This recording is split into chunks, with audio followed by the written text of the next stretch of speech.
Hello, Leapers, and welcome back to the Quantum Leap Podcast. I'm Albie. I'm here with Chris. Hey. And we have me first time meeting him. I know you've been on the show before with Matt and Christopher, but we have Chris Grismer, producer, director of many of the episodes of Quantum Leap. I'm so excited to talk to you. I never got a chance to talk to you yet. Thanks for being on the show. Thanks for having me. Very excited. For the listeners that aren't familiar with you as much, can you go through the list of all the awesome episodes like you've directed and been a big part of? Well, I've produced all of them. Yeah. I produced all the episodes. So I'm on set and in prep with all the directors for every episode. And then I got to direct a lot of great ones. Some that come to mind. I directed the finale this year, the finale last year. I directed O Ye of Little Faith. I've got the poster on my. That's a great one. Yeah, I directed the Battleship episode. I've directed quite a few. I got to direct Oh What a Disaster, which was the combo episode. That was a lot of fun. And then I've directed a lot of little pieces for all the episodes. So can you tell the fans, I know that Matt and I spoke to you about this the first time you were on, but for those that might be new, can you explain what a producing director does? Producing director sort of is there to help the directors pre-direct the episodes, go and look at locations before the directors start and think of the stunts and start organizing things with the director's mind, working with the writers. I sort of oversee the look of the show with the showrunners, and I help figure out how we're going to shoot things with the directors and sort of guide the directors as they're going through and sort of at their beck and call to help them sort through the very quick prep and all the decisions that have to be made. Yeah, I get the sense that you're heavily involved in like every single episode because everyone we talk to like praises you of how much you help them through everything. And it seems like you're on the ground there for everything. One of the things I think that comes to mind was like the car explosion and stuff like that. And you were helping Joe with that during Off the Cuff. How does that work? How do you take part of an episode not away from, but help the director by doing different parts? Well, we treated it like a stunt unit, that unit. And so Joe had some ideas on how he wanted to shoot it. And then once we actually start, he's got to go and work on the other parts of the show because obviously there was too much to do in the 8 days you have for an episode, 8 or 9 days. So to achieve what we needed to, I had to take over the car chase sequence. And so then I would take his notes and then work with the stunt people, and we come up with some other ideas, and then I come back and pitch them to him. And then we'd get there on the day and it was an amalgam of our ideas that you see on the screen. We were told that you were able to do that car explosion in Off the Cuff in one take, and it was a real-time explosion, not very much sweetened by CGI at all. So that was all Joe. The car explosion was all Joe. Oh, it was all Joe. Okay. I did the car chase. Okay. It was so seamless in the episode, though, Yeah, they only had one take. The great thing about that was they had one take for that, and I had to roll the shell of the car the next day, but we could not. The way the schedule worked was we could not roll. Usually you'd roll it first and then you'd blow it up. But our schedule didn't allow that, so we had to blow it up first. Then we sent it to a body shop who very quickly painted it back from black because it was such a good explosion. And so then they painted it back, and it was basically still wet when we brought it to set to flip it, which pre-explosion. It was crazy. Wow. That is so cool. Yeah. So what made me think of this was you're helping everybody throughout the whole season. When you get an episode and you're the director, do you have to help yourself? Is there somebody else to help you out with that kind of stuff? No, I mean, it's such a collaborative effort. It was funny during the finale this year, just because it was the end of the season and Drew had a new baby, so he couldn't be there for every day. So different writers wanted to cover, and I felt like they didn't just want to cover for Drew. They just wanted to be on set because it was the finale. So I had like 5 writers hanging on. It was like the writer's room was just hanging out behind me on set, which sometimes as a director, you're really nervous about. You're like, oh, they're going to have notes on everything. But they just were entertaining each other and cracking jokes and, had some good notes. But it was lovely to have them on set for the finale. Is it different directing a finale, like especially one this big, that has so much to do with the overarching story throughout the whole season versus just another episode? Yeah, the finales are definitely tough. The last season, the first season's finale was very complicated story wise and storytelling wise, and I had to use, we were doing repeating heads and things so we could shoot the two Addisons. So it was very complex that way. This one was just a little bit more complex in terms of making sure that we matched Jeffrey's story as it went through. So James was playing similar things to what young Jeffrey was going through, and so it was there's some complex storytelling going on in that realm. Cool. So when you get onto like the finale of an episode as a director, I know that you have to get the shots, like that's job one. But when you were also, as the producing director, you're responsible for the overall look of the show and how it fits in with the rest of the season. Are there other things, like other posts besides what's on the page, that you know that you need to hit so that this jives with everything that's come before and that you have kind of this seamless whole by the end of the season, especially in a very serialized environment like the new Quantum is? Well, yeah, it's funny because the show doesn't. We have a look for headquarters, but the rest of the show is supposed to be a little movie every episode. Like if you look at the colors and the shots, very unique. Every episode is very unique, and sometimes very successful, sometimes not quite as successful. But the this I always pitch to Martin. Well, if the directors have a big idea, I'll take the idea and I'll pitch it up the ladder. And sometimes it's like, go for it. Sometimes it's like, well, let's hold on. That might not capture the feeling that you're hoping to with it. And we have a discussion about it.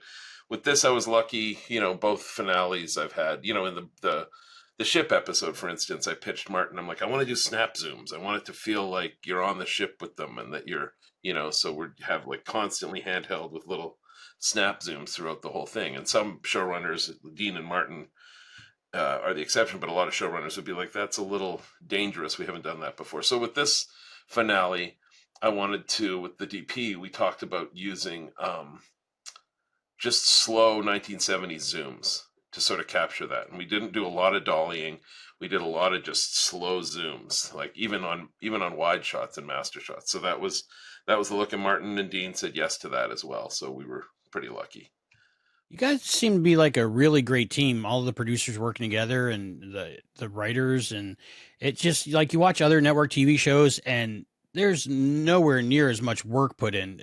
Do you guys realize when you're doing it how much you're doing more than you probably legally have to? It's like you're making like more than television in a television show, if that makes sense.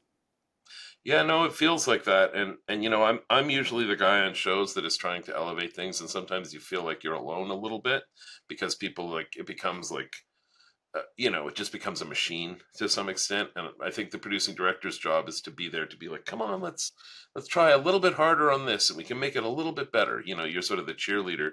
And on this show, I feel like I'm lucky because I'm just one of many cheerleaders who's like, come on, let's elevate it. Let's make it a little bit better. And so it's been really nice. And I think it's pretty much a dream job for that. It's in LA. It's at Universal. I haven't worked at home in a decade. So it's been really great. That's awesome. I had a question about something you did in the past. When a little while ago, while Vampire Diaries was on, I did the one of the official podcasts of that and the originals and different things. And I saw you did a bunch of work with that. Can you tell me about your time with Vampire Diaries? Yeah, I was the producing director on that for like 4 seasons, I think, and I was the main director on it for like 5 seasons, 6 seasons. I did 22 episodes of it, and then I directed the pilot for the spinoff, the originals. Oh, that was you! Wow. Yeah, and Julie, I think I took a picture of the original family during this big episode, standing on the staircase together. I posed them and just took this picture for Julie, and she was like, "No, that's a series." So I think that's how I got the pilot, was because she like that's where it sort of clicked, and then I did the spinoff. I did the pilot for the spinoff Legacies as well. but I spent a lot of time in the world of vampires, and I was lucky because I didn't get painted with that brush as heavily as you can sometimes when you spend that much time in a certain world. But it was a lot of fun, and it was, it's funny on this show, on the finale, Drew, we were talking about the butterfly effect, and I had some ideas of how I wanted to shoot it. And Drew sent me, he's like, what would be really cool? There's this scene, and he sent me a scene from the Vampire Diaries. And I was like, I directed that, and we'll do something cooler. Trust me, I've gotten better. So it was really nice that I work sent to you. Did he know it was you when he sent that? He just that's so great. Some of the stuff in it is some of the stuff I was thinking of doing, and I was like, oh God, I can't repeat myself that badly. But it worked well. Oh, that's amazing. So I noticed some Easter eggs for the Trekkies out there in these finales, and I say finales because I think of the 2 episodes as one. I know that you directed the 13, not 12, but I was thinking about when Ian is quoting Wrath of Khan, and then we see the formula displayed visually up on screen, the code, and it's essentially a Starfleet Delta. Is that like an inside joke that you all are just doing, or how did that come about? Because that has to be deliberate. That would be a Drew question for sure. I don't know. Definitely, our writers' room is full of Trek nerds, so I'm sure that they all really enjoyed that. And Drew loves the Easter eggs, like loves them, and so he was the one. Like we'd be on set, and he's like, and I get the hit of the old Ziggy to get it working. And I was like, I thought that was good. Drew's like, did you get the hit? Did you get I'm like, just relax. The people at the convention will still love you. Like, it's going to be great. But he loves Easter eggs. And I love that about him. I think he's always thinking of the fans and what he would want to see if he was watching it. I have a question about that now that you mentioned that you did have the legacy handlink in your episode, and it looked like the stand-in handlink from the original series. It was sort of the green and blue one that you showed in Oh Ye of Little Faith, I think it was, when Janice revealed her imaging chamber. Yeah. When you're getting like the effects together for that, like, do you have to go and comb back into a sound library to find like all of those old handlink effects? Like, how does that come together to make it seamless with the old series? Yeah, the editors in the sound department did go through that, and they sampled all that and came up with the voice again. And I think they also, we didn't want it to be as chatty as it was in the original because that would have undercut a lot of the scenes if Ziggy was like punctuating all the emotion. So it was Martin really enjoyed that part too. He had a lot to do with helping them, guide them through where to put the sounds and what they should do with it. And I was also thinking about like Caitlin's interaction with the handlink. Are there times when you're saying a little less Al, a little more Al? No, she came up with it on her own. I think she's a fan of some of the stuff with the handlink. Like when we came up with the new handlink, I remember I was like, it should be round, and we had these drawings done. It was like sent, and I designed it with the designer, and we sent it out to the showrunners, and they were like, okay, we like this one. And so then I had it built in various sizes and sent it with my assistant to take pictures of it in Caitlin's hand and see which one she liked the size. So she's very handlink savvy at this point. That's funny. Yeah. And I just want to remind the listeners and the viewers out there, we discovered this when we first spoke to Chris. He is the genesis or the mastermind behind the hockey puck handlink. That's what we call it on our show. Another iconic bit of quantum leap lore, thanks to Chris Grismer. So I'm waiting I have the replica prop of the OG handlink. I'm waiting for the replica prop of the hockey puck handlink. Yeah. We took the stand-in handlink from, we had to sort of make a copy of it because we needed to make the lights brighter for the cameras. So they rebuilt it, and it's, but I think at one point we had the real one on set with us, and then we had to make a copy of it. Oh, okay. Cool. So you guys did that. I was wondering because I was looking through it. Looked like it was more colorful in some scenes than others. Drew was very concerned with the colors. He had them paint. He had them paint Oh, he some more did. orange onto it and things like that. But it was solid paint, so it wasn't going to light up as well. So it ended up looking great. But there was definitely a lot of Drew color added to it. I was wondering if you had used one of the replica props because they're so screen accurate, but I guess you guys just you gorilla'd it. Yeah, we did take it, and then the prop department had an exact replica made of that, so that we don't destroy some, Cool. artifact from the past. Neat. Yeah, I'm sorry, I'm getting into the weeds with all of the OG series stuff because there were so many different callbacks that, as fans of Quantum Leap for the last 30 years, we loved seeing. So thanks for being able to weave all that stuff in. Glad to play a part.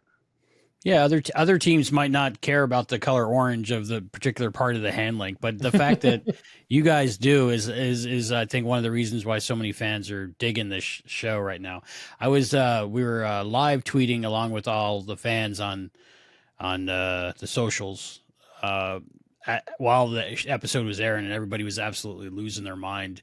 When you were making this episode, or even beginning to think about this episode, did you realize how mind bending it would be and how everybody would be flipping out watching it? I think I had a pretty good idea that the fans would enjoy. There's lots of moments that as a fan of the show you would enjoy for sure, and you'd be pulled in and satisfied with the direction that the story took. Could you take us through a timeline of when you first found out you got the episode to sending that final locked cutout? Like, what's that whole process like for a director and a producer at the same time? Well, for me, it's different because mine's sort of the same on all of them. They call me a lot of times, like in the first season when we kind of had some budget issues in the first season. I don't know if anyone's talked about that, but I won't go too far into it. And so we had to make some smaller episodes. And so the idea was we have to go, where can we go shoot? What's built that we can shoot at? The ship is built. We can shoot at the ship, and then we just built the bridge. So I get calls from the writers. Often Martin will say, call Chris Grismer, see if we can get this, see if we can figure out how to shoot this. Is this doable? And then I'll work with the writer and go, well, that's not doable. What if we put it here? And then they go off and write the script. And that's what happened on this. Drew called me and he's like, can we do a 1970s NASCAR episode? Is there any way to shoot that? So I went around with the location manager. This was months before I saw a script. And we found the Irwindale Speedway. We didn't find it. We scouted it, and it was the one that had the least, it had the most 70s look to it. Like it pretty much is stuck in the 70s still. So we just painted over Irwindale and gave it Sonoma, and it fit pretty well as long as we didn't look. It was actually kind of tragic because we couldn't look towards the sun, which is where you always want to look, because that was all present day signage along the track. So of course the director of photography, Anna, was crushed because she's like, why would they build it like this? Like she couldn't understand. So, but it was, so that's the beginning of it. And then, I get a treatment. I go through the treatment and I see if there's any stunts that are coming up or if there's big locations that we're going to need. And then we have meetings about that before the director starts. And then the script comes out, and then I start meeting with the director and the other departments, and we come up with a plan. And on this show, because the prep is very quick and there's a lot to do, on every show, it's usually, the third day before you shoot becomes, I call it the dream crushing phase of the pre-production, where all the directors' big ideas, you come to them and you go, how you wanted that submarine for this shot? Well, you get a shot start. We enter into that phase very quickly on this show. I try to make sure that nobody has the last few days. They're not disappointed. So I get the disappointment out of the way right away. And I say, well, we may want to do that, but this is what we can do, but it's going to be great. So, and I had to do that on this episode as well, because again, we were, we couldn't save as much as we needed to for a finale. So the finale, but it ended up turning out really, really well, and we just shot quickly, and the way we shot it allowed us to not having big dolly moves and everything else allowed us to move very quickly and get a lot of the shots done as quickly as we needed to. After we shoot, then I'll watch cuts when I'm producing and give notes when I need to. And when I'm just producing as well, I'll weigh in on cast when I need to. Usually Martin and Dean are pretty great about cast, so I don't have to get involved. It's only if I think a really great actor is being let go that I'll or getting passed over that I'll weigh in. But on my episodes, it's the same. Usually, it's the same process. I'm just sort of the final say on my episodes. It's funny you say that. You had relatively simple stuff to do, some quick shots, not a lot of dollying, and I feel like in this pair of episodes, the As the World Burns is so much more of an epic feeling leap because of all the fire stuff, and there's a lot of stunts and a lot of jumping and a lot of it's a lot more going on. But when we got to Against Time, it was just as intense, but it was all of the emotional stakes coming to bear to finish the season. So it didn't feel like a smaller episode, even though when you think of the location stuff, it's relatively simpler. So I'm wondering, like, when you're directing this stuff, as far as like the emotions go, is it difficult to get the stuff that you need? I know you have a very talented group of actors that you're working with, and we spoke to Wyatt Parker the other day. He was phenomenal as Jeffrey. So I'm just curious to know, when you're directing this stuff, what is your guiding principle, in the sense of, again, I guess maybe this goes back to the posts that you need to hit to make it a satisfying conclusion, especially when you're not doing big actiony set pieces? Well, as a director, I think it's important to create a safe environment where actors feel safe to express themselves in the way that they want to, and they're not going to get noted in a way that it's like, what are you doing? Like, I'm not going to be sarcastic. I'm not going to be. I create a place that's sort of. I create a set that's a little. It's fun. It's warm. People can experiment. They can try things, and we can work as a group to try to achieve the goal. And I think with this episode in particular, everyone was so great, and all it took was more. Like with Wyatt. Wyatt took it. With the scene at the garage about his dad being dead and stuff, he took it to a certain point, and it was good. And I was like, why don't you just try screaming it at him? Why don't you scream at him and see? And he goes, well, I don't want to be too loud. But he went for it, and that informed the next group of emotions that just came out and came rushing out. And so it was moments like that, just being there as a cheerleader and a champion of the actors, as opposed to being like, you have to do it this way. I kind of am there to sort of help guide them, as opposed to push them too hard in any direction.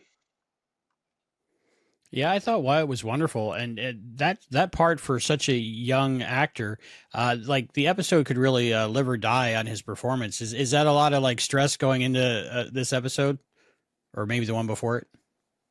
There's a lot of stress when you're working with kids, with any actors sometimes, but with kids you never know exactly what you're going to get, and some young actors don't have the experience or the toolbox to go there, and they're very nervous about looking stupid.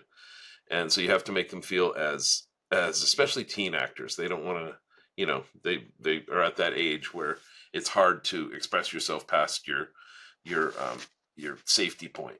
And but Wyatt went for it, and he was open to it, and he has the tools. I feel like he's got tools, and he's got some skills. So it was really great working with him, and Ray and he really listened to each other and played off each other, and I thought did a great job. Yeah, they were terrific together. Wyatt especially just impressed me throughout both episodes. So I'm glad you were able to get that out of him. I don't feel safe expressing myself fully, and I'm just on a podcast, so I can't imagine what it's like in front of a whole crew of people. Yeah. Yeah. Mm-hmm. Yeah. I have a weird question, and maybe it has a simple answer, but there was a scene in this where we have like flashbacks to Off the Cuff, and as a flashback scene, do you or the other, because I can't remember if it was in yours or in Burns, but we had that flashback when Hannah and Josh are talking about the letter. Do you go in as the director of this episode to shoot that flashback while they're shooting Off the Cuff? How does that work? They gave me an hour at the end of their day, and I came in and shot that sequence with these really old lenses. we used these. I wanted the flashback look to be these Petzval lenses, which are these old, I think, Russian portrait lenses. And so we came in and changed the lenses on the camera and moved very quickly and shot that sequence. And then I also shot on the same day, I shot the sequence where he bursts in on them by the, when he sees them almost kissing. Mm. Yeah, so we shot that on the same day. And and then some of the flashback stuff is just taken directly from the episode. And, certain things like the scene, the end of 13, the last scene of 13 where Addison disarms, that was from my episode. So that was the beginning of my episode. But my episode was over and they were under, so it actually fit perfectly into 12. So it was, some of the flashbacks I shoot, some of them we just sort of matched the look and their actual footage from the episode. As the director, do you make the call? Because I feel like this is maybe the second time in the series when we have a POV shot from someone who is seeing Raymond as the leapee. And in that flashback scene, when we see it from Jeffrey's point of view, you all of a sudden have I don't know who the actor was, but it's that the blonde guy with the beard who was the mirror image. Yeah. So I mean, is that a conscious choice? Obviously it's a conscious choice, but like what goes into deciding who's going to see what and what we're going to see on screen? The Martin and Dean pretty much decide what the point of view is, and if we have questions like that, we definitely go to them. But when we're casting the leaper, generally, production and the budget people generally want you to cast background performers to play that part. But often I find that I always say that if someone is going to act, they should be an actor. So that's the difference. And so we were lucky we got to have actors for the last couple of leapies, so and because otherwise you're sort of stuck with someone who's maybe doesn't know exactly what to do and is a little nervous and isn't going to know how to match the movement or emote like Ray was. So we were lucky there. Cool. You were mentioning lenses, and that kind of like piqued my interest because I've always had questions about how this show is shot. Like for camera nerds, could you go through and say, let us know about what cameras you use, the resolution you shoot at versus what the final export of it is to NBC, stuff like that? I don't know all the final export. I know we shoot on the Sony Venice, and we were using, at first we were trying to shoot with two, I think we have super speeds, but we were trying to shoot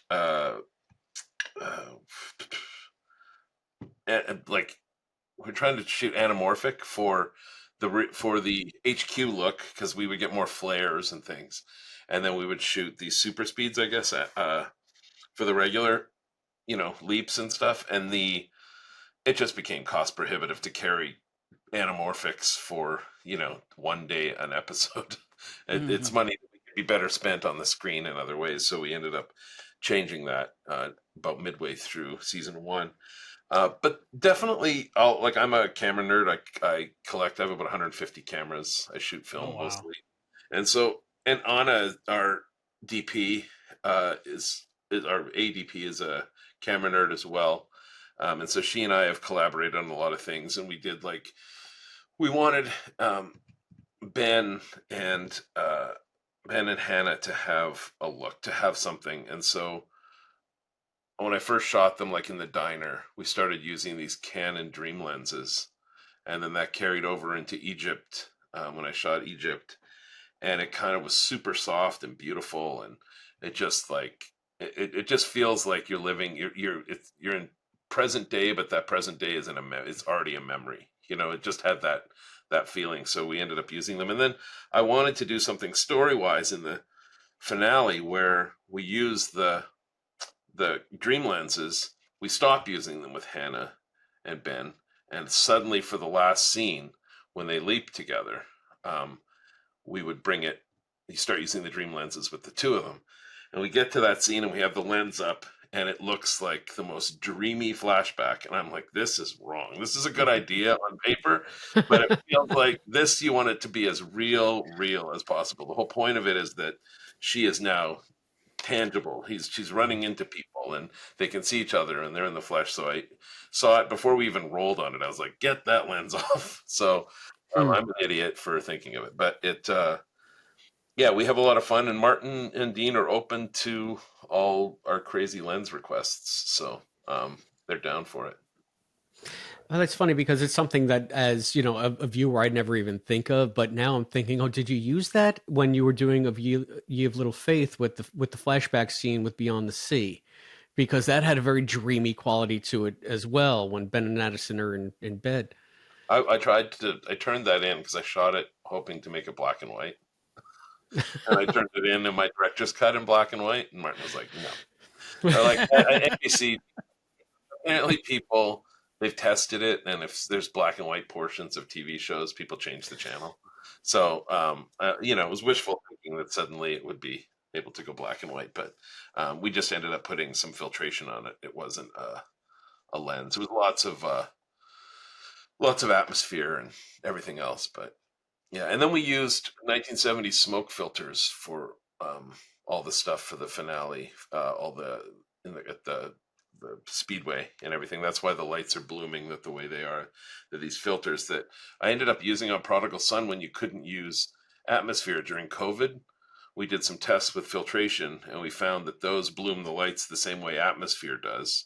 So we ended up matching the look using these old smoke filters, and I kind of fell in love with how they looked, so we used them in this.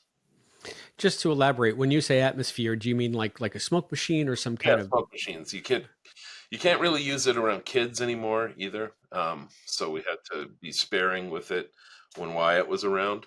But during COVID, the crews in New York were like not having it. They were like, you could not have a smoke machine on set. So and Prodigal Son's a very lots of light shafts. That's how you make light shafts on set. You have atmosphere and then you backlight it. With a focusable light, and we couldn't do that look anymore, so we ended up experimenting, and I found those filters, and they worked really well. So, when you say filters, are those like filters that go over the lens, or is that like in post? Yeah. No, they go over the lens. Nice. They're glass filters that go over the lens.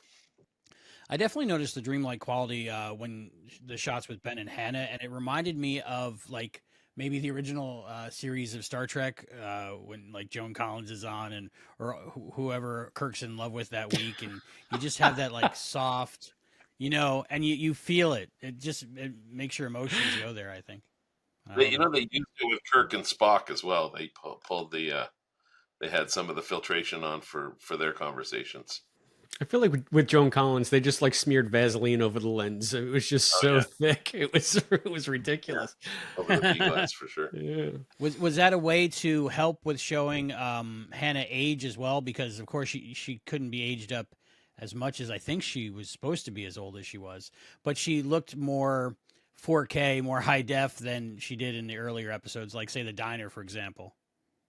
Well, the storytelling reason for wanting to use the lenses that I did was I wanted the rest of the world to fall away and be out of focus when they were together. That really it was just the two of them and their story, and everything else kind of was just blurry around them.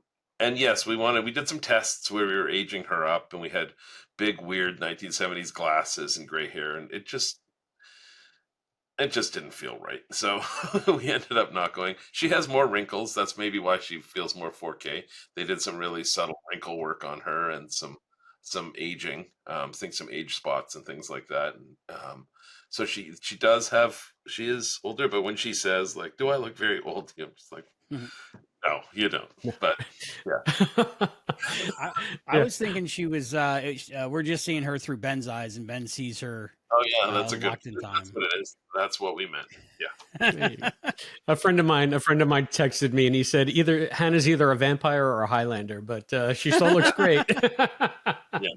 Maybe a vampire with the connection. Maybe she knows Nina Dobrev or something. Chris knows great. Yeah, Chris knows vampires. Yep.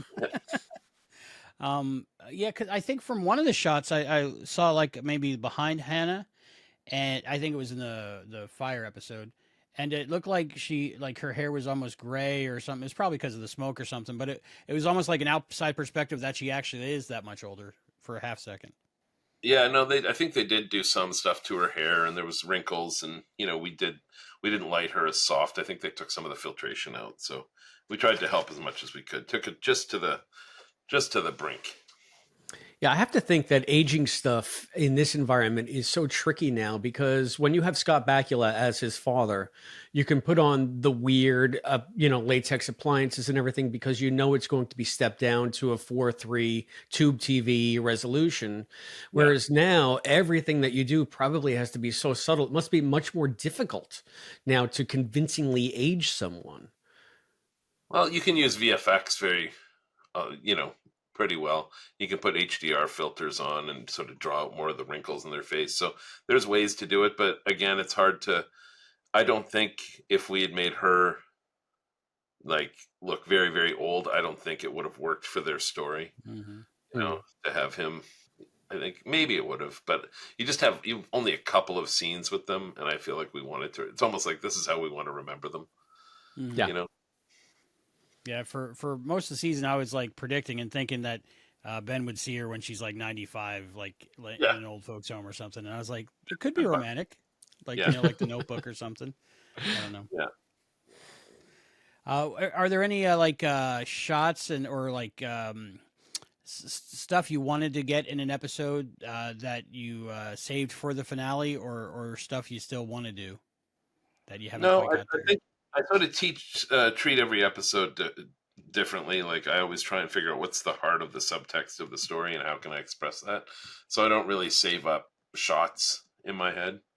I have certain styles that, like when we did, I think it was during the Battleship episode where we wanted to set up shots that were more like Spielbergian, where certain people walked in and then walked out of frame, and you kept sort of stepping through things, and I get caught up in that. Oh no, it was in the my other episode, the Alien episode. What was that called?